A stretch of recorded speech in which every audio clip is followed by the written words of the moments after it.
আসবো আমি জন্ম নিতে, মাগো গর্ব রাখিস খালি। এ জন্মে সব মিটিয়ে দেব, নিজেকে সব লুটিয়ে দেব জন্মভূমির টানে।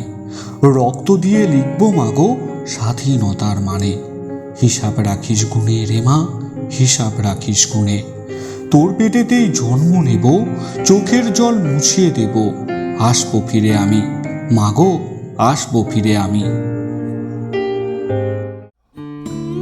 কিছু ভয়, কিছু রহস্য, কিছু কথা, কিছু ব্যথা, কিছুটা গোছানো আর কিছুটা কল্পনা নিয়ে আজকের গল্প জননী। বন্ধুরা, আমার চ্যানেলে গল্প শুনতে আপনাদের কেমন লাগছে অবশ্যই কমেন্ট করে জানাবেন। নিত্য নতুন গল্প পেতে চ্যানেলটিকে সাবস্ক্রাইব করে পাশে থাকতে ভুলবেন না। শুরু হচ্ছে আজকের গল্প জননী।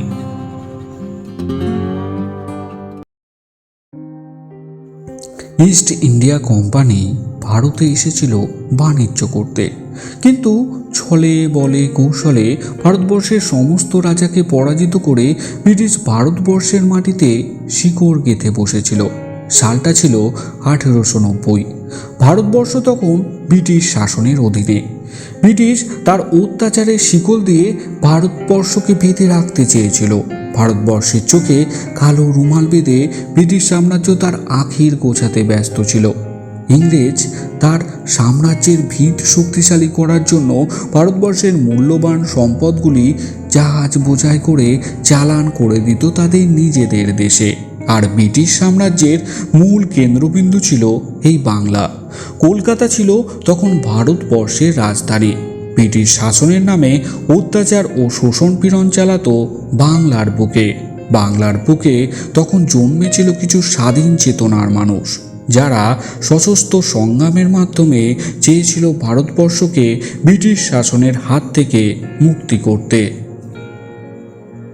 বর্ধমানের শান্তিপুর গ্রাম, জমিদার বাড়ির ছেলে হলো রতন।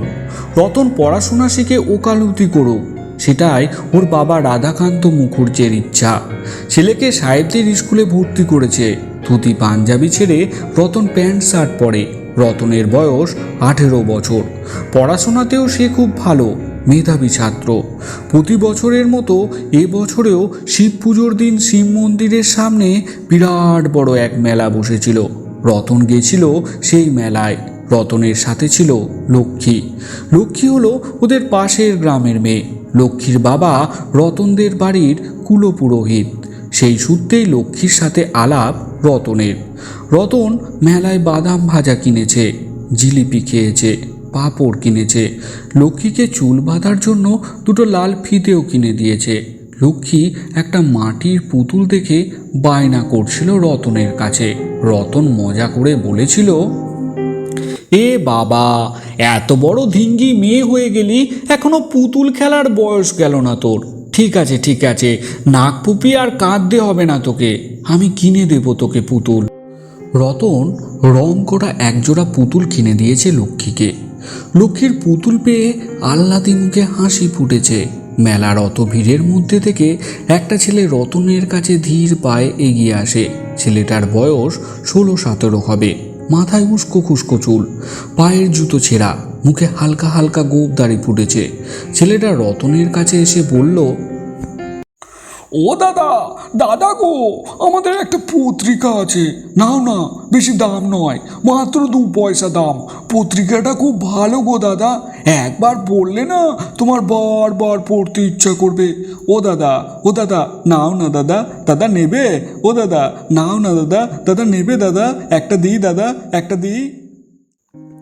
রতন ছেলেটির থেকে 2 পয়সা দিয়ে ওই পত্রিকাটা কিনে নেয়।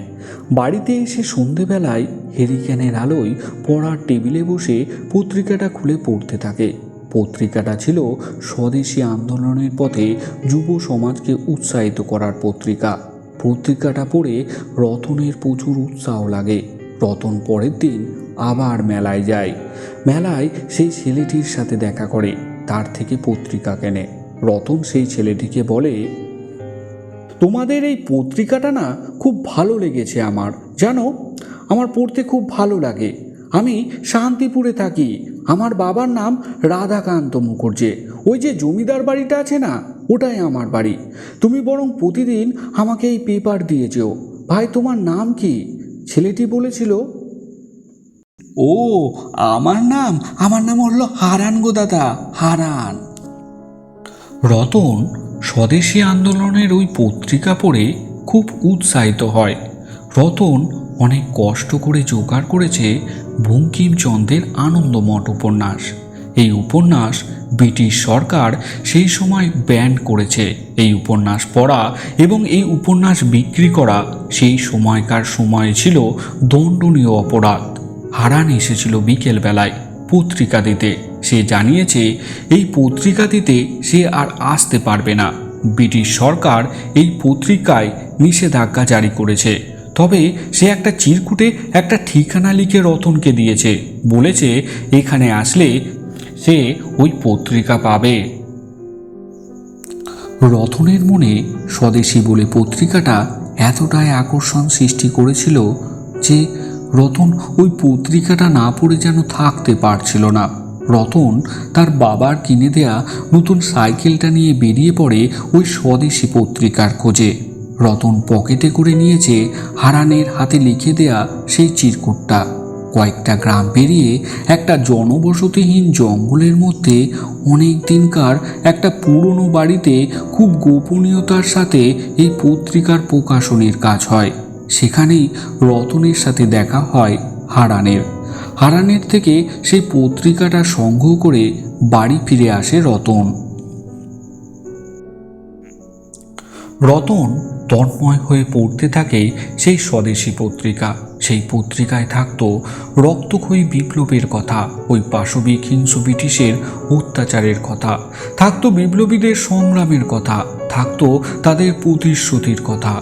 কোনো বিপ্লবী ব্রিটিশের হাতে ধরা পড়েছে, সারা শরীরে পড়েছে চাবুকের ঘা, শক্ত বেতের লাঠির চোটে ফেটেছে তার মাথা।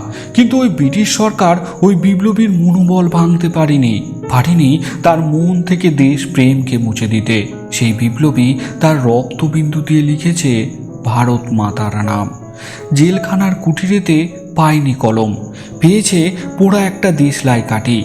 সেই পোড়া কাঠি দিয়ে লিখেছে সেই বিপ্লবীর বীরত্বের গান। স্বদেশী পত্রিকায় প্রতিটা লেখা রতনের সারা রক্তবিন্দুতে মিশে যেত। পড়ার ঘরে টেবিলের উপর বসানো হেরিকেনের আলোয় ঘন্টার পর ঘন্টা বসে পড়তে থাকতো ওই পত্রিকা। যতক্ষণ না শেষ হতো ততক্ষণ রতন টেবিল ছেড়ে উঠত না। রতন নিস্তব্ধ মনে একাগ্রতার সাথে প্রতিটা শব্দ, প্রতিটা অক্ষর, প্রতিটা লাইন পড়তে থাকতো। আর তার চোখে ভেসে উঠত জলছবির মতো সেই বিপ্লবীর মুখ, সেই উজ্জ্বল চোখ, ব্রিটিশের বন্দুক থেকে বেরোনো সেই গুলির আওয়াজ, সেই সন্তানহারা মাতৃ জননীর কান্না। আর তার মনে ফুটে উঠত দেশপ্রেমের আবেগ।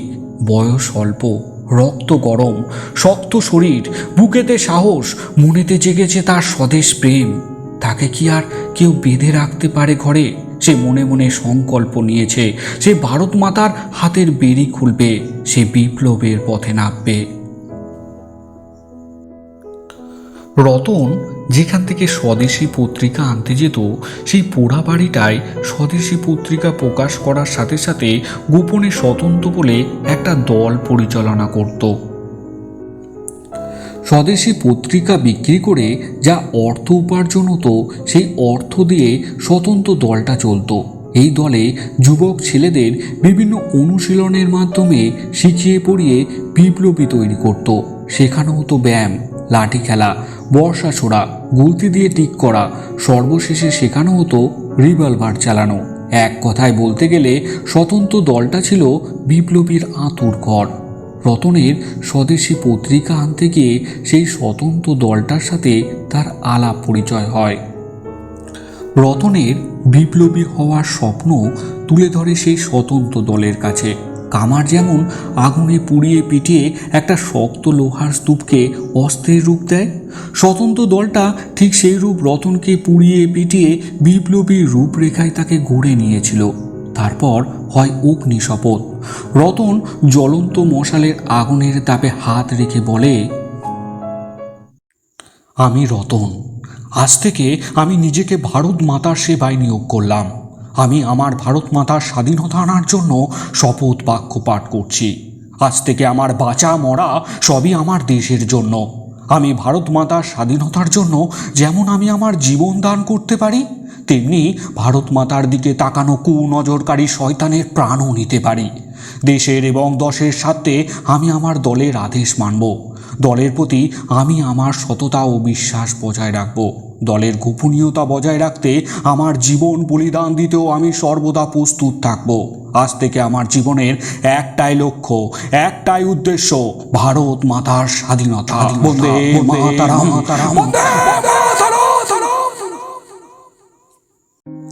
রতন আজ বিপ্লবের মন্ত্রে উজ্জ্বলিত। তার মনের মধ্যে আজ বিরাট আনন্দ। সব আনন্দের মধ্যে একটা অনুশোচনাও রয়েছে, একটা সায়চাপা দুঃখ রয়েছে তার মনে।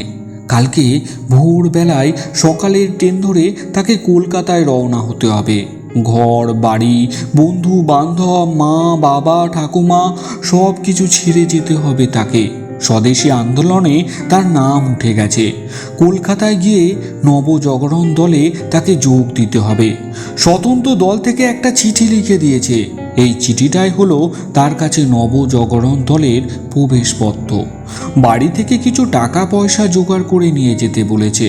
কিন্তু টাকা পয়সা কার কাছ থেকে চাইবে, আর কি বলেই বা চাইবে, এই একটা বিরাট বড় প্রশ্ন জাগছে রতনের মনে।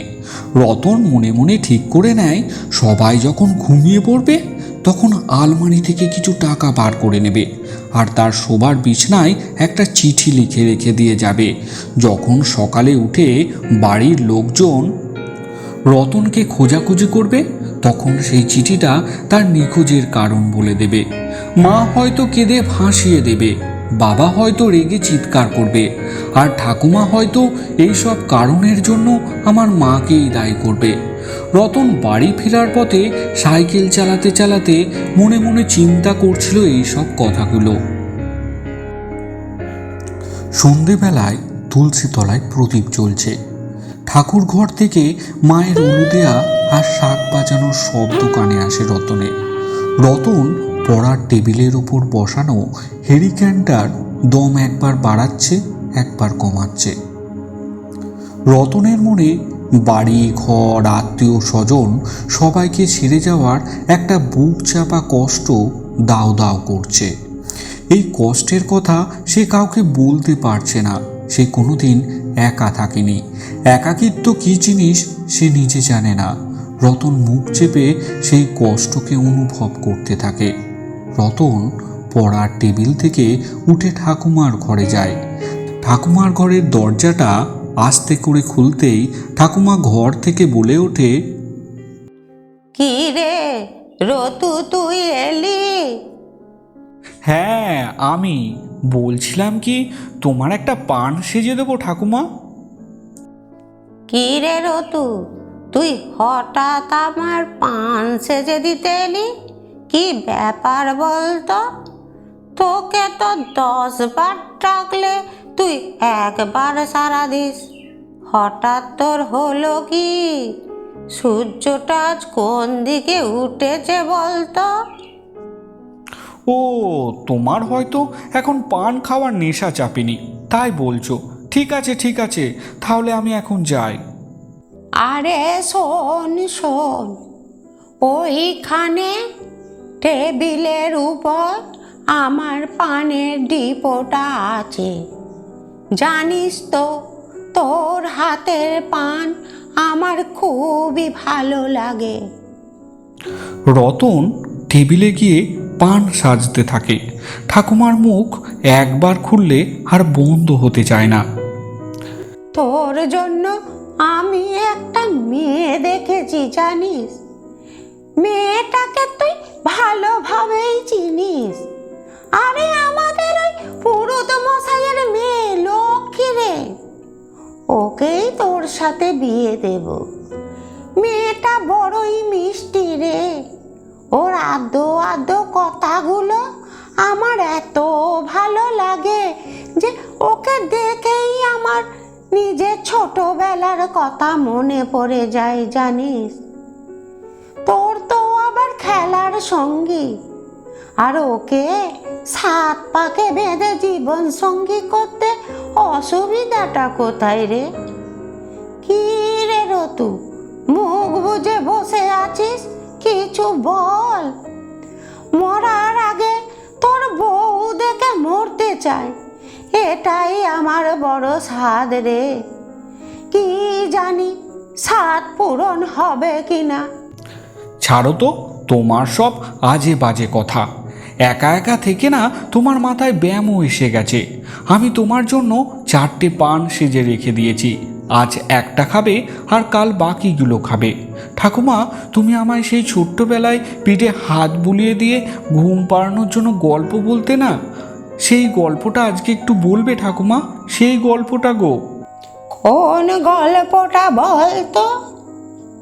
আরে ওই গল্পটা, ওই রাক্ষস আর রাজকুমারের গল্পটা। শীতলপুর রাজ্যে বিরাট বড় এক রাক্ষস হানা দিয়েছে। সে রাক্ষস বড়ই শক্তিশালী, রাজ্যের লোকজনকে গিলে গিলে খায়। রাজার কাছে এক ভারী দুশ্চিন্তা, কে বাঁচাবে এই রাক্ষসের হাত থেকে? দেশকে কে রক্ষা করবে?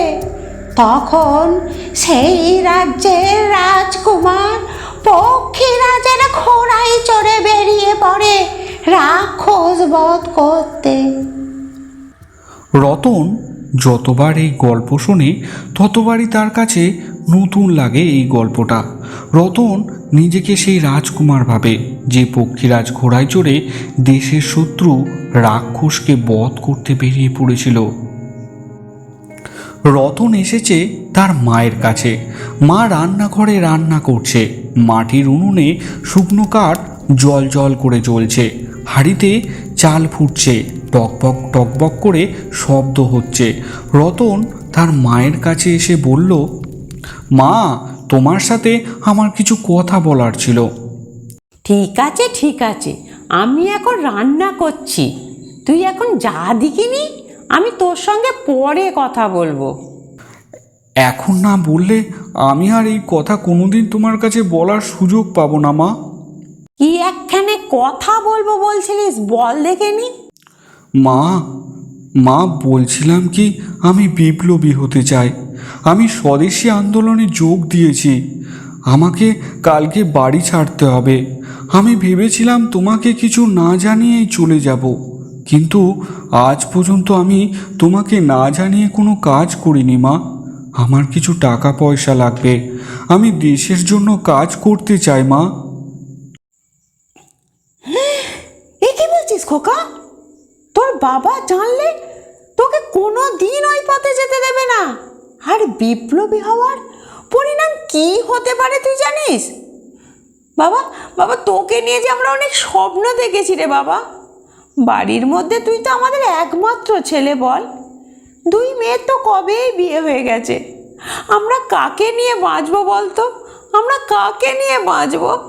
এরম করিস না বাবা, এরম করিস না। সব মায়েরা যদি তার নিজের কথা ভাবে, তবে দেশের কথা কে ভাববে বলো?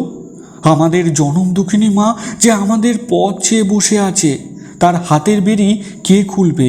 তার চোখের জল কে মোছাবে বলো? এবারের জন্মে মা আমি দেশ মাতার ঋণ মেটাই, পরের জন্মে আবার তোমার গর্ভেই জন্মাবো মা। তখন না হয় তোমার ঋণ মেটাবো আমি মা। কেঁদো না মা, তুমি কেঁদো না। তুমি কাঁদলে যে আমার রাস্তা পিছল হবে মা। আজ থেকে তুমি আর রতনের মা নও, তুমি হলে এক বিপ্লবী সেনার মা। তোমার চোখে জল যে মানায় না গো মা। হাসি মুখে বিদায় দাও মা আমায়, হাসি মুখে বিদায় দাও। মাথা ভরে আশীর্বাদ করো, যাতে ওই পরাধীনতার খাঁচা থেকে আমি ভারত মাতাকে মুক্তি করতে পারি মা। রতনের মায়ের কাছে যা নিজের সোনাদানা ছিল সব এক কথায় দিয়ে দিয়েছিল রতনকে। রতনের মা নিজে হাতে রতনের জামা প্যান্ট গুছিয়ে দিয়েছিল। রতন তার বাবাকে বলার মতো কিছু সাহস জোগাড় করতে পারেনি। যাওয়ার আগে তার বাবার জন্য রেখে গিয়েছিল একটা চিঠি। কাক ভরে রতন বেরিয়ে যায় ঘর থেকে। সদর দরজা পর্যন্ত তার মা তার পাশে ছিল। আস্তে আস্তে রতন এগিয়ে যায় দেশ মাতার সেবার কাজে।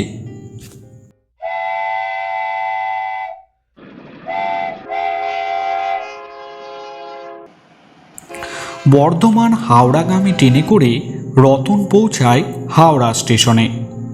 রতনের সাথে ছিল হারান। সেও যোগ দেবে নবজাগরণ দলে। নবজাগরণ দলের সভাপতি ছিলেন সূর্যশেখর। সূর্যশেখরের নেতৃত্বে কাজ করতে থাকে রতন ও হারান। প্রথমে ছোট ছোট কাজ দিয়ে তাদের বিপ্লবের পথ শুরু হয়। লুকিয়ে লুকিয়ে স্বদেশি পত্রিকা বিক্রি করা, স্বাধীনতা সম্পর্কে মানুষকে ওয়াকিবহল করা, দেশীয় পণ্য ব্যবহারের জন্য মানুষকে সজাগ করা। সেই সময় সমুদ্রপথে জাহাজ করে সশস্ত্র বিপ্লবের জন্য অস্ত্র আসতো জাপান থেকে। লুকিয়ে লুকিয়ে বন্দুকের গুলি, কার্তুজ, বোমা এক দল থেকে অন্য দলে হস্তান্তর করার কাজ করত রতন ও হারান। অল্প কদিনের মধ্যেই রতন তার সাহস ও বুদ্ধির জোরে নবজাগরণ দলের কাছে এক খ্যাতিনামা বিপ্লবে পরিণত হয়। সূর্যশেখর ব্রিটিশ শক্তিকে আক্রমণ করার জন্য একটা পরিকল্পনা গড়ছিল। সূর্যশেখর সেদিন সমস্ত দলের ছেলেদের নিয়ে একসাথে বসেছে। এক বড় আক্রমণ করার জন্য এক পরিকল্পনা তৈরি করছে সে। সূর্যশেখর তার দলের ছেলেদের উদ্দেশ্যে বলে ওঠে, আমরা এতদিন যার জন্য অপেক্ষা করছিলাম সেই সময় আমাদের এসে গেছে। ব্রিটিশের করা হিংস্র অত্যাচারের বিরুদ্ধে জবাব দেওয়ার সময় এসেছে। আমার বীর বিপ্লবী ভাইরা, আমাদের বাড়িতে যদি কোনো হিংস্র জন্তু ঢোকে আমরা তাকে কি করব? আমাদের ঘর থেকে তাকে তাড়িয়ে ফেলবো বা তাকে মেরে ফেলবো। সেই হিংস্র জন্তুর কাছে যদি আমরা প্রার্থনা করি, বলি যে এটা আমার বাড়ি, তুমি চলে যাও এখান থেকে, এটা আমার বাড়ি, সে যাবে? সে কোনো দিন যাবে না, বরং ও তোমাকে আক্রমণ করবে। ওই হিংস্র জন্তুর মনে তোমার দয়া, মায়া, মমতার কোনো স্থান নেই। আর এই ব্রিটিশ শয়তান সেই হিংস্র জন্তুর সমান। একে আমাদের মাতৃভূমি থেকে উচ্ছেদ করতে হবে। আমাদের দেশে বাণিজ্য করতে এসে সাম্রাজ্য গড়ে বসেছে। আমাদের দেশ, আমাদের রাজ্য সব কিছুই আমাদের, আর আমাদের উপর হুকুম চালাচ্ছে ওই শয়তান ব্রিটিশ। দরজার উপর বড় বড় অক্ষরে লিখে রাখছে রাস্তার কুকুর আর ভারতীয়দের প্রবেশ নিষেধ। জোর জুলুম করছে সাধারণ মানুষের উপর। দেশীয় পণ্যের উপর বসিয়েছে মোটা সুদের ট্যাক্স, আর বাজারগুলোতে ভরিয়ে দিচ্ছে বিদেশি পণ্যে।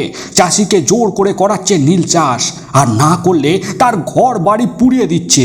অথচ কলেরা, মহামারী, বন্যার সময় ব্রিটিশ সরকার শুধুমাত্র দর্শকের ভূমিকা গ্রহণ করছে। এটা আমাদের মাতৃভূমি, আর আমাদের মাতৃভূমিকে ওরা ব্যবহার করে নিজেদের দেশকে উন্নতি করার জন্য আমাদের সমস্ত দেশীয় সম্পদ লুট করে নিয়ে যাচ্ছে, আর আমাদের উপরই করছে অকথ্য অত্যাচার। তাই ব্রিটিশের বিষ দাঁত ভাঙতে সশস্ত্র বিপ্লব ছাড়া আর কোনো রাস্তা নেই। আমরা আগামী 24 তারিখ রবিবার ব্রিটিশের অস্ত্রাগার লুট করব এবং তাদের অফিসের কার্যালয় পুরোপুরি ধ্বংস করে দেব। বন্দে মাতরম, বন্দে মাতরম। 24 তারিখ রবিবার রাত্রি তখন বাজে 10টা। ব্রিটিশ চার্চের ঘড়িতে 10টার ঘণ্টা পড়েছে। সূর্যশেখরের নেতৃত্বে 20 জন বিপ্লবী নিয়ে রাতের অন্ধকারে ব্রিটিশের অস্ত্রাগার আক্রমণ করে। প্রথমে কেটে দেয়া হয় টেলিফোনের তার, তারপর অন্ধকার গাছের আড়াল থেকে গুলি চালানো হয় ব্রিটিশের অস্ত্রাগারকে লক্ষ্য করে। সঙ্গে সঙ্গে ব্রিটিশ সেনা ছুটে আসে সেই আক্রমণকে প্রতিহত করার জন্য, হাতে নলোলা বন্দুক নিয়ে। ব্রিটিশ সেনা অনবরত গুলি চালাতে থাকে। সূর্যশেখর তার বিপ্লবীদের ব্রিটিশ সেনার সাথে পাল্লা দিয়ে গুলি চালাতে বারণ করে। ব্রিটিশ সেনার মনে হয় প্রতিপক্ষের হয়তো গুলি শেষ হয়ে গেছে। ব্রিটিশ সেনারা এগিয়ে আসে বিপ্লবীদের ধরার জন্য। সূর্যশেখর হাত নেড়ে ইশারা করে বিপ্লবীদের পিছিয়ে আসার জন্য। ব্রিটিশ সেনা একজোট হয়ে দ্রুত গতিতে এগিয়ে আসতে থাকে বিপ্লবীদের ধরার জন্য। সূর্যশেখর মুখে একটা শীষ দেয়। হারান ছিল নারকোল গাছের ওপরে। শীষের সংকেত আওয়াজ শুনে থলি থেকে বোম বার করে ছুড়ে দেয় ব্রিটিশ সেনার মাঝে। তারপর দুম করে একটা বিকট আওয়াজ, কাটা কলা গাছের মতো ছড়িয়ে ছিটিয়ে পড়তে থাকে ব্রিটিশ সেনার নিথর দেহগুলো। সূর্যশেখর বলে, আমি অস্ত্রাগারের ভিতরে প্রবেশ করছি। আমার পিছনে থাকবে 2 জন, আর ওই 2 জনের পিছনে থাকবে আরও 4 জন। বাকি দলের ছেলেরা অস্ত্রাগারের বাইরে অপেক্ষা করবে। বাইরে থেকে যদি কোনো ব্রিটিশ সেনা অস্ত্রাগারের ভিতরে প্রবেশ করতে চায় তাহলে তাদেরকে প্রতিহত করার দায়িত্ব থাকবে তোমাদের। আর শোনো হারান, তুমি ঘোড়ার গাড়ি নিয়ে তৈরি থাকবে। রতন, তুমি আমার পাশে থাকবে। ঠিক আছে, চলো। সূর্যশেখর তার পরিকল্পনা মতো বিপ্লবী সেনা নিয়ে অস্ত্রাগারের ভিতরে প্রবেশ করে। অস্ত্রাগারের মধ্যে ছিল 10 জন ব্রিটিশ সেনা। সূর্যশেখর ও রতন গুলি চালাতে চালাতে এগোয়, আর তাদের পিছনে থাকে আরও 4 জন বিপ্লবী। সূর্যশেখর তার দক্ষ নেতৃত্বে ওই 5 জন ব্রিটিশ সেনাকে গুলিবদ্ধ করে, কিন্তু একজন ব্রিটিশ সেনার গুলি এসে পড়ে তার হাতে। হাত থেকে ছিটকে পড়ে যায় তার রিভলভারটা। সূর্যশেখরের জায়গায় ছুটে আসে রতন। রতন গুলি চালিয়ে দেয় ওই ব্রিটিশ সেনার মাথায়, আর বাকি 5 জনকে খতম করে রতন। সমস্ত ব্রিটিশ সেনাকে শেষ করে অস্ত্রাগারের সমস্ত অস্ত্র, বোম ও কার্তুজ ঘোড়ার গাড়িতে তুলে দেয় রতন ও তার সঙ্গীরা। গুলিবদ্ধ সূর্যশেখরকে রতন কোলপাজা করে তুলে তাকে ঘোড়ার গাড়িতে বসায়। সূর্যশেখরের পরিচালনা মতো হারানকে ঘোড়ার গাড়ি নিয়ে এগিয়ে যেতে বলে রতন। রতন ও তার বাকি বিপ্লবীরা ছোট ছোট দলে বিভক্ত হয়ে ঘোড়ার গাড়ির সামনে পিছনে এগোতে থাকে তারা। সূর্যশেখরের অসুস্থতার কারণে দলের দায়িত্ব এসে পড়ে রতনের মাথায়। রতন ডাক্তারের ব্যবস্থা করে। ডাক্তারবাবু সুনীল সান্যাল বিশ্বস্ত ছিলেন এই বিপ্লবীদের কাছে। সূর্যশেখরের হাত থেকে গুলি বার করা হয়। সূর্যশেখরকে সুস্থ করার জন্য কিছু ওষুধপত্র দরকার ছিল। রতনের কাছে সেই সময় টাকার খুব অভাব। ডাক্তার সুনীলবাবু কিছু ওষুধ লিখে দিয়েছেন, কিন্তু সূর্যশেখরকে সুস্থ করার জন্য সেই ওষুধ কেনার পয়সা নেই রতনের কাছে। রতন খুব বিপাকে পড়ে। দলের অন্যান্য সদস্যের সাথে আলোচনা করেও কোনো পথ বার করতে পারে না রতন। শেষেমেশে হারানের কাছে রতন এসে বলে, শোন হারান, কিছু টাকা পয়সা দরকার। কোনোভাবে তা আমি জোগাড় করতে পারছি না রে। বলছিলাম কি, তুই আমার বাড়ি চিনিস, তুই ভিখারির ছদ্মবেশে আমার বাড়ি যা। আমি ব্রাহ্মণ ঘরের ছেলে। আমার বাড়িতে অন্নপূর্ণা পুজো হয়। আমার বাড়ি থেকে কোনো ভিখারিকে ভিক্ষা না দিয়ে ফেরানো হয় না। আমার মা যখন তোকে ভিক্ষা দিতে আসবে, তুই চুপিসারে আমার লেখা এই চিঠিটা দিবি। এই চিঠিতে কিছু টাকার কথা বলা আছে। আশা করি আমার মা তোকে খালি হাতে ফেরাবে না। হারান ভিখারির ছদ্মবেশে রতনের বাড়ি যায়। ও মা, 2টি ভিক্ষা দিন না মা। 2 দিন কিছু খাইনি রে মা, খুব খিদে পেয়েছে মা, 2টি ভিক্ষা দে না। জমিদার বাড়ির বড় দালান থেকে এক ভদ্র মহিলা বেরিয়ে আসেন। ফর্সা সুন্দর তার মুখ, স্মৃতিতে জলজল করছে লাল সিঁদুর, যেন কুমোরটুলি থেকে মা লক্ষ্মীকে বানিয়ে নিয়ে আসা হয়েছে। হারানের বুঝে নিতে অসুবিধা হয় না যে এটাই হলো রতনের মা। হাতে করে 1 পালি চাল এনেছেন ভিক্ষা দেবার জন্য। হারান এদিকে ওদিকে একবার চেয়ে নিয়ে তারপর আস্তে আস্তে চুপিসারে বলল, মা গো, আমাকে রতন পাঠিয়েছে, আপনার জন্য এই চিঠিটা পাঠিয়েছে মা। হারানের থেকে চিঠিটা নিয়ে রতনের মা দালান দিয়ে ঘরেতে চলে যায়।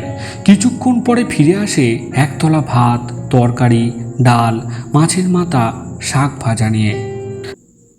বলছিলুম কি মা, এই সবের আবার কি দরকার ছিল মা? তুমি একদম বেশি কথা বলো নিকো।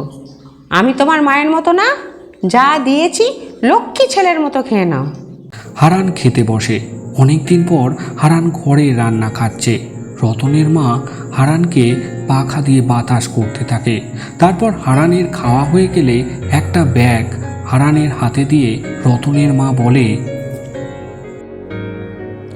বাবা, এতে অনেক টাকা আছে, আর আমার যা সোনা গয়না ছিল আমি সব এতে দিয়ে দিলাম। তুমি এটা নিয়ে খুব সাবধানে যেও বাবা। আর একটা চিঠি লিখে দিয়েছি, তুমি এই চিঠিটা রতনকে দিয়ে বলবে 1 মাঘ ওর জন্মদিন, সেদিন যেন ও অবশ্যই আমাদের বাড়িতে আসে। আমি ওর জন্মদিনে ওকে না খাইয়ে কোনো দিন খাইনি। আমি ওর জন্য অপেক্ষা করব, উপোস করে থাকবো ওর জন্য। রতন যেন বাবা সেদিন অবশ্যই আসে। নাও নাও, তুমি আর দেরি করো না, চলো চলো তুমি চলে যাও। ওর বাবা যদি এসে যায় না, দেখে ফেললে খুব বিপদ হয়ে যাবে। হারানের চলে যাওয়ার কিছুক্ষণ পরেই রতনের বাবা রাধাকান্ত মুখুর্জি এসেছেন বাড়িতে। চাষিদের থেকে ধান কিনেছেন তিনি, চাষিদের পয়সা দিতে হবে। রাধাকান্তবাবু সিন্ধুক খুলে তাজ্জব হয়ে যায়, দেখে সিন্ধুকে কোনো টাকা নেই। গয়নার বাক্সটা খুলে দেখে গয়নার বাক্সে কোনো গয়না নেই। মনের মধ্যে কিছু জমাট বাঁধা ভয় আর জিজ্ঞাসা নিয়ে রাধাকান্তবাবু চিৎকার করে ওঠে, কমলা, কমলা! রতনের মা ছুটে আসে স্বামীর ডাকে। খালি সিন্দুক দেখে বুঝে নিতে অসুবিধা হয় না যে তার স্বামীর চিৎকার করার কারণ। রতনের মা কমলা দেবী ঘরের এক কোণে চুপ করে দাঁড়িয়ে আছেন, মাথাটা নিচু করে। আমি কালকে টাকা গুনে গুছিয়ে সিন্ধুকে রেখে গেছি, চাষিদের ধানের দাম দিতে হবে, আর এখন এসে দেখছি একটা টাকা পর্যন্ত নেই, আর গয়নার বাক্সে একটা গয়না পর্যন্ত নেই, আর তোমার কানের গলার হার সেটাও তো দেখতে পাচ্ছি না। চুরি ডাকাতি তো হয়নি, তো টাকা গয়নাগুলো গেল কোথায়? চুপ করে থেকো না কমলা, উত্তর দাও। রতন ওর একটা বন্ধুকে পাঠিয়েছিল। ওর কিছু টাকার দরকার ছিল, তাই আমার কাছে যা গয়নাগাটি ছিল আর ওই সিন্ধুকে যা টাকা ছিল আমি সব দিয়ে দিয়েছি। তুমি আর তোমার ছেলে আমাকে তো একদম পথে বসিয়ে দিলে। বিপ্লব করবে বিপ্লব, ভিখারি করে ছেড়ে দিল আমায়। রাধাকান্তবাবু উত্তেজিত হয়ে কিছুক্ষণ চিৎকার আর চেঁচামেচি করে তারপর আবার নিজে থেকেই শান্ত হয়ে যায়। চাষিদের যে ধান কিনেছিলেন সেই ধান তিনি ফেরত দিয়ে দেন। রাধাকান্তবাবুর পেটে অল্প হলেও বিদ্যা আসে। সে বাইরে থেকে চেঁচামেচি করলেও সে ভালোভাবে বুঝে দেশের কাজ, দশের কাজ, বিপ্লবের কাজ কজনই বা করতে পারে। মুখে কিছু না বললেও মনে মনে নিজের ছেলের জন্য গর্ব অনুভব করে। রাধাকান্ত বাবু হলেন অনেকটা নারকোলের মতো, বাইরে থেকে কঠিন, ভিতরে একদম নরম, দুর্বল হৃদয়ের মানুষ। রতনের মায়ের পাঠানো টাকায় সূর্যশেখরের চিকিৎসা হয়। সূর্যশেখর আস্তে আস্তে সুস্থ হয়ে ওঠে। দিন গড়াতে গড়াতে পয়লা মাঘে এসে থামে। সূর্যশেখরের অনুমতি নিয়ে রতন বাড়ির জন্য রওনা হয়। রতন যখন বর্ধমান স্টেশনে এসে পৌঁছায় তখন রাত্রি 7টা বাজে। অন্ধকার আর ঝিঝি পোকার ডাককে ভেদ করে জঙ্গলের শুকনো পাতার ওপর দিয়ে খটমট খটমট শব্দ তুলে রতন এগিয়ে যায় তার বাড়ির পথের দিকে। দরজায় কড়া নাড়া দেয়। রতনকে বাড়ির দরজা খুলে দেয় তার বাবা। রতন, তুই এসেছিস বাবা? থাক থাক, আর প্রণাম করতে হবে না। খোকা, তোর শরীরের অবস্থা কি হয়েছে? কত রোগা হয়ে গেছিস রে। গাল ভর্তি দাড়ি, মাথা ভর্তি চুল, চোখ মুখ ঢুকে গেছে, কেমন দেখতে হয়ে গেছে রে বাবা। তোর শরীর খারাপ নয় তো? না গো বাবা, শরীর খারাপ নয়, শরীর ভালোই আছে। তুমি ভালো আছো তো বাবা? হ্যাঁ, ভালো আছি রে বাবা।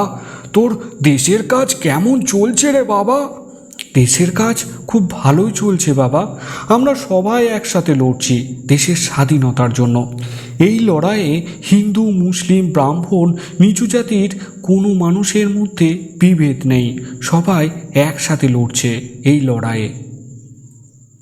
কি গো, তোমার কি কোনো আক্কেল জ্ঞান নেই?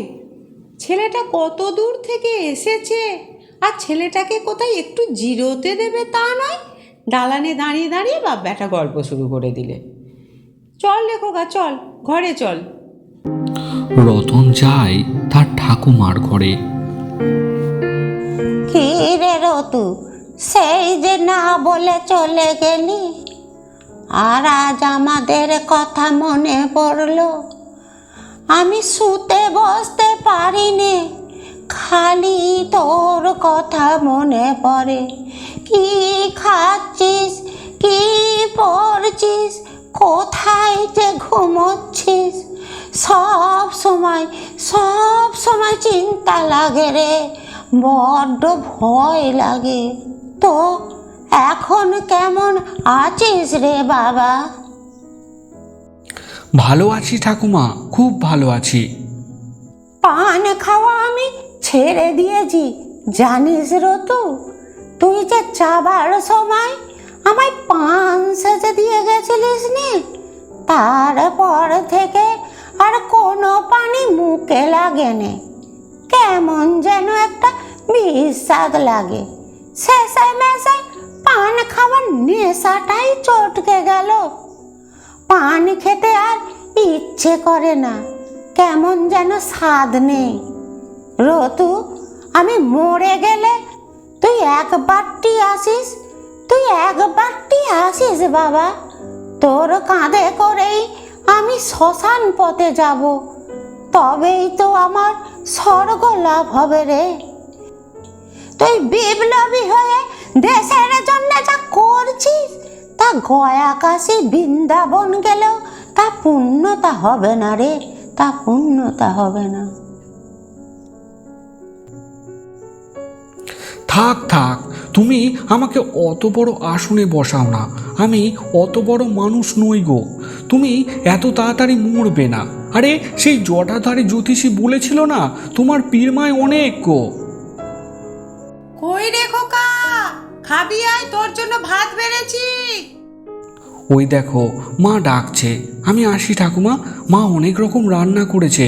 আমি খাওয়া দাওয়া করে এসে তোমার কাছে অনেক রাত পর্যন্ত আড্ডা দেব, কেমন? কাঁসারের থালায় থালা ভর্তি ভাত, বাটিতে বাটিতে আলাদা করে রয়েছে শুক্তো, ডাল, আলু ভাজা, পটল ভাজা, মাছ, চাটনি, পাঁপড়, পায়েস, রসগোল্লা আর পুঁটি মাছের চচ্চড়ি। রতনের পুঁটি মাছ খেতে খুব ভালো লাগে। রতন ঠাকুরঘর থেকে ঠাকুর প্রণাম করে এসে বাবা মাকে প্রণাম করে, তারপর জন্মদিনের ভাত খেতে বসে। রতনের মা প্রদীপ জ্বালিয়েছে ছেলের শুভ কামনায়। ঠাকুরকে প্রণাম করে শাক বাজায়। রতন খেতে শুরু করে। রতনের মা পাখা দিয়ে হালকা বাতাস করতে থাকে রতনকে। হ্যাঁ রে খোকা, তুই কি একদমই খাওয়া দাওয়া করিস নি ওখানে? চোখ মুখটা তো একদম শুকিয়ে গেছে। মাথা ভর্তি বড় বড় চুল, গোঁফদাড়িতে তো পুরো মুখটা ভরে গেছে। জানিস খোকা, লক্ষ্মীর না বিয়ে হয়ে গেছে। এক বনিদি বাড়ির ছেলের সাথেই তোর বাবা দাঁড়িয়ে থেকে বিয়ে দিয়েছিল। লক্ষ্মীর বাবার অবস্থাটাও খুব একটা ভালো নয়। দরিদ্র কন্যাদায়গ্রস্ত বাবার পাশে তোর বাবাই দাঁড়িয়েছিল। খুব ধুমধাম করেই বিয়ে দিয়েছিল। তবে তোর ঠাকমা সেদিন খুব ফুঁপিয়ে ফুঁপিয়ে কেঁদেছিল। তবে তোর ঠাকমার তো খুবই ইচ্ছা ছিল তোর সাথে লক্ষ্মীর বিয়ে দেওয়ার। লক্ষ্মীর বিয়ে অন্য ছেলের সাথে হয়ে যাচ্ছে, সেটা তোর ঠাকমা কিছুতেই মেনে নিতে পারছিল না। তাই খুব দুঃখ পেয়েছিল রে মানুষটা। রতন ভাত খাওয়া থামিয়ে মায়ের মুখের দিকে তাকিয়ে তন্ময় হয়ে শুনছিল মায়ের কথাগুলো। লক্ষ্মীকে আড়ালে আবডালে মনের এক কোণে জায়গা দিয়েছিল রতন। মনে মনে ভালোবেসেছিল লক্ষ্মীকে। ঠাকুমার কথা মতো লক্ষ্মীকে জীবন সঙ্গিনী করতেও কোনো অসুবিধা ছিল না রতনের। কিন্তু যখন থেকে স্বাধীনতার কথা ভাবতে শুরু করেছিল, দেশের কথা ভাবতে শুরু করেছিল, তখন থেকে সব কিছু ত্যাগ করতে শিখেছিল রতন। রতন এই স্বাধীনতার জন্য শুধুমাত্র তার পরিবারকে ত্যাগ করেনি, ত্যাগ করতে হয়েছে তার নিজের ভালোবাসাকেও। রতন ভাত খাওয়া থামিয়ে মায়ের মুখ পানে চেয়ে বলে ওঠে, লক্ষ্মীর সাথে আমার বিয়ে হয়নি তাতে খুব ভালোই হয়েছে জানো মা। আমার সাথে ওর বিয়ে হলে ও দুঃখ কষ্ট হতাশা ছাড়া কিছুই পেত না। তার থেকে বরং ও ওখানে অনেক সুখে শান্তিতে থাকবে। মা, এই স্বাধীনতার লড়াইয়ে প্রতিটা পদে পদে বিপদ আর অন্ধকারে মোড়া। আর এই বিপদ আর অন্ধকারের হাত ধরেই আমাদের স্বাধীনতা আনতে হবে। আর এই স্বাধীনতা আনার জন্য আমরা দৃঢ় সংকল্প। একদিন সমস্ত ঋণ মিটিয়ে মা আসবো তোমার কাছে। তোমার কোলে মাথা রেখে সব ক্লান্তি দূর করে দেব। নিশ্চিন্ত হয়ে ঘুমোবো সেদিন। সব কষ্ট দূর করে দেব মা তোমার। মা, তুমি হলে বিপ্লবীর মা, তোমার চোখে জল মানায় না। যদি এই স্বাধীনতার লড়াইয়ে লড়তে লড়তে আমার প্রাণও যদি বলিদানও দিতে হয়, আমার যদি মৃত্যুও হয়, তবু তুমি কাঁদবে না মা। তুমি কাঁদলে তোমাকে গ্রামের মানুষ অসহায় ভাববে, তোমার চোখের জল দেখে গ্রামের মানুষেরা দুঃখ পাবে, তারা ভয় পাবে, তারা তাদের সন্তানকে স্বাধীনতার লড়াইয়ে পাঠাতে সাহস পাবে না মা। তাই আমি বলছিলাম, তুমি সমস্ত গ্রামের মানুষের কাছে এক আদর্শ হও। তোমাকে দেখে ওরা যেন শিখতে পারে, তোমাকে দেখে ওরা যেন সাহস পায়। ওই সমস্ত গ্রামবাসীও যেন তার সন্তানকে এই স্বাধীনতার মহান কাজে তার সন্তানকে লিপ্ত করতে পারে। স্বাধীনতার লড়াইয়ে আমি যদি মরেও যাই, তুমি তোমার চোখ দিয়ে এক ফোঁটাও জল বার করবে না। তোমার মুখে থাকবে দীপ্তিময় হাসি, চোখে থাকবে সাহস, আর তোমার মনে থাকবে আমার এই অটুট প্রতিজ্ঞা। খোকা, কেন এসব অলক্ষণে কথা বলছিস? হ্যাঁ, আজকে তো জন্মদিন। এই শুভ দিনে এসব অলক্ষণে কথা বলতে নেই রে বাবা, এসব কথা বলতে নেই। রতনের মায়ের মুখের কথাটা শেষ হতে না হতেই রতনের বাবা ছুটে আসে হন্তদন্ত হয়ে। রতনের বাবা রাধাকান্ত মুখুজ্জে বলে, রতন, রতন, দরজায় পুলিশ কড়া নাড়ছে, বলছে দরজা খুলতে। আমি দোতলার বারান্দা থেকে উঠে দেখলাম আমাদের সমস্ত বাড়ি ওরা ঘিরে দাঁড়িয়ে আছে। বাবা, তুই তুই তুই আমাদের বাড়ির পিছনের দরজা দিয়ে পালিয়ে যা, শিগগিরই শিগগিরই তাড়াতাড়ি পালিয়ে যা রতন, শিগগিরই পালিয়ে যা। রতন জন্মদিনের ভাত খাওয়া ছেড়ে উঠে যায়। বাড়ির পিছন দিকের দরজা দিয়ে পুকুরের পাড় দিয়ে ছুটতে থাকে রতন। কিছুটা পথ ছোটার পরেই রতন অন্ধকার রাস্তার পিছন দিক থেকে কিছু টর্চের আলো দেখতে পায়, যে আলোগুলো ওর দিকে খুব দ্রুত গতিতে ছুটে আসছে। রতন বুঝতে পারে পুলিশ ওর পিছু নিয়েছে। রতন খুব জোরে দৌড়াতে থাকে। রতনের পিছন পিছন সেই ব্রিটিশ পুলিশের দলও খুব দ্রুত গতিতে ছুটে আসতে থাকে তার দিকে। হঠাৎ একটা বড় পাথরে রতনের পা হোঁচট খায়। রতন হুমড়ি খেয়ে পড়ে মাটিতে। রতন তাড়াতাড়ি মাটি থেকে উঠে একটা অসত্য গাছের পিছনে নিজেকে আড়াল করে নেয়। দ্রুত গতিতে ছুটে আসে ব্রিটিশ পুলিশ। ব্রিটিশ পুলিশ তার মাইকে ঘোষণা করতে থাকে, রতন, আমরা জানি তুমি এখানে কোনো বনের মধ্যে লুকিয়ে আছো। তুমি আমাদের কাছে ধরা দাও। রতন, তুমি যে দলের সাথে যুক্ত ছিলে সেই দলের সমস্ত লোক মারা গেছে, শুধুমাত্র বেঁচে আছো তুমি। তুমি আমাদের কাছে সারেন্ডার করো, নয়তো তোমারও ওদের মতনই অবস্থা হবে। রতন তার ঝোলা ব্যাগ থেকে বন্দুকটা বার করে। অসত্য গাছের আড়াল থেকে গুলি চালিয়ে দেয় ব্রিটিশ পুলিশকে লক্ষ্য করে। প্রথম গুলিটা নির্ভুল নিশানায় লাগে এক ব্রিটিশ পুলিশের মাথায়। গুলি লাগা নিথর দেহটা থপ করে মাটিতে পড়ে যায়। দ্বিতীয় গুলি চালায় রতন, সেটাও এক ব্রিটিশ পুলিশের বুকে এসে লাগে।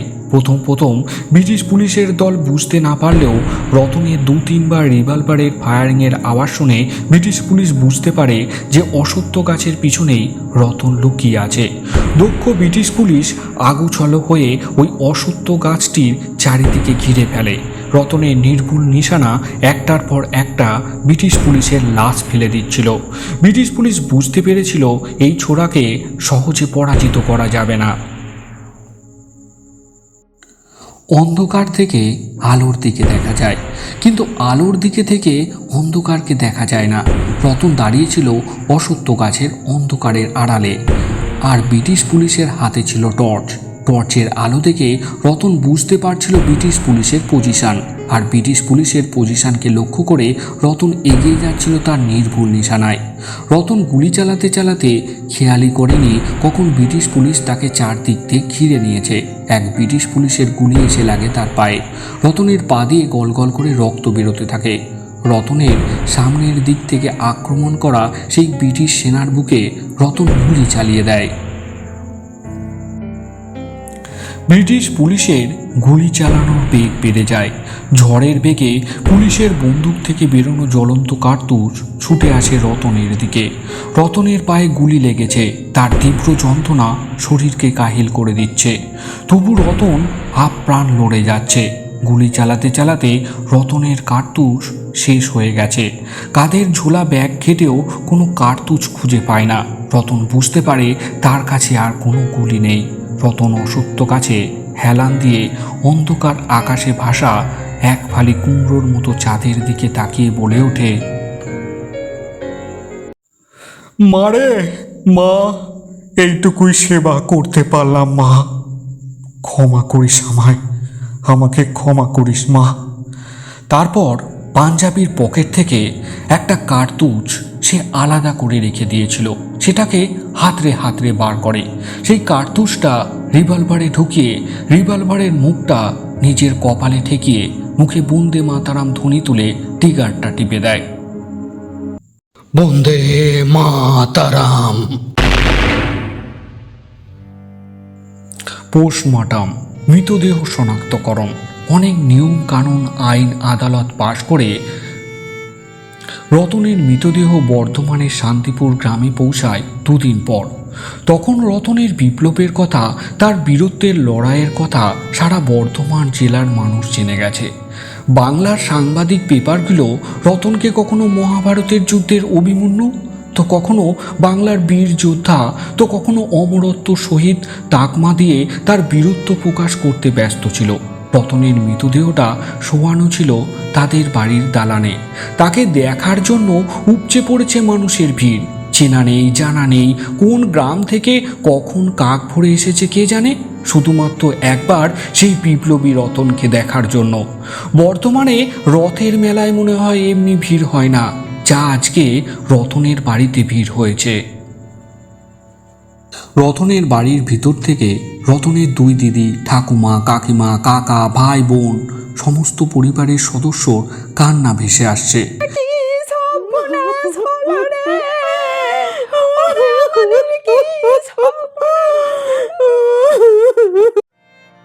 কিন্তু নিঃস্ব মুখ, চোখে কোনো জলের ফোঁটা নেই। ঠিকমতোভাবে নিঃশ্বাস নিচ্ছে কিনা সেটাও দূর থেকে বোঝা যায় না। খুব কাছে এলে বোঝা যায় খুব মৃদুভাবে তার বুকের ঝাপটা ওঠানামা করছে।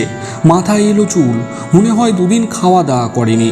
চোখের পাতা অনেকক্ষণ পরপর ওঠানামা করছে, দেখে বোঝা যায় খুব গভীর দুঃখে কাতর তিনি। এই মহিলা হলো সেই জননী, বাংলার বীর বিপ্লবীর মাতা কমলা দেবী। তার চোখে কোনো জল নেই, নিঃশুভ মুখে দেয়ালে হেলান দিয়ে বসে আছেন তিনি। আর তার মনে রয়েছে তার ছেলের করা সেই প্রতিজ্ঞা। বাড়ির মেয়ে ছেলেরা নিজেদের কষ্টের বহিঃপ্রকাশ করার জন্য হাউমাউ করে চিৎকার করে কাঁদছে, কিন্তু ব্যতিক্রম সেই কমলা দেবী। রতনের ঠাকুমা বলে,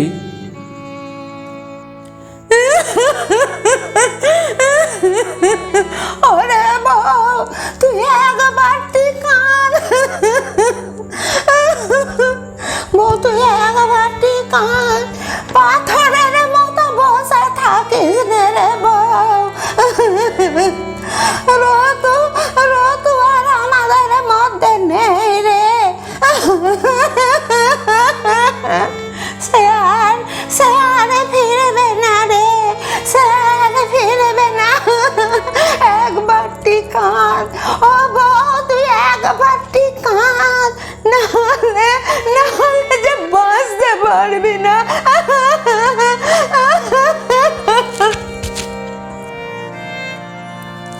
বাড়ির সবাই ভাবে সন্তান শোকে কোনো মা না কেঁদে কেমন করে পাথরের মতো থাকতে পারে। সে তার দুঃখকে চেপে রেখে নয় পাগল হয়ে যাবে, নয় মারা যাবে। তাকে বাঁচানোর জন্য তাকে কাঁদানো অবশ্যই দরকার। রতনের মা কমলা দেবীকে জোর করে কাঁদানোর চেষ্টা করানো হয়। প্রথমে কমলা দেবীকে কাঁদতে বলে সবাই। কথাতে কাজ হচ্ছে না দেখে বাড়ির সমস্ত মহিলারা মিলে কমলা দেবীকে চড় মারে, শরীর ধরে ঝাঁকুনি দেয়, মাথার চুল ধরে টানে। শেষ পর্যন্ত তার হাতে পায়ে সেলাইয়ের সূচ ঢোকানো হয়। শরীর দিয়ে রক্ত বেরোয়, কিন্তু চোখ দিয়ে জল বেরোয় না। জয় হরি, জয় হরি, হরিবল, হরিবল, জয় হরি, জয় হরি, হরিবল, হরিবল। শেষ বিদায়ে কমলা দেবী ছুটতে আসেন তার বাড়ির সদর দরজায়। সদর দরজায় দাঁড়িয়ে তার সন্তানকে হাসি মুখে শেষ বিদায় জানায়।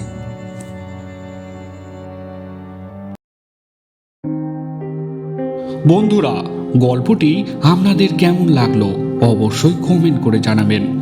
গল্পের সূত্রধর সংখ্যা নারায়ণ, ঠাকুমার চরিত্রে ও কমলা দেবীর বিশেষ চরিত্রে রয়েছেন রীতা ঘোষ। বন্ধুরা, আজ তাহলে আসি, আবার দেখা হবে ঠিক রবিবার রাত্রি 8:30টায়। নমস্কার, ভালো থাকবেন, সুস্থ থাকবেন।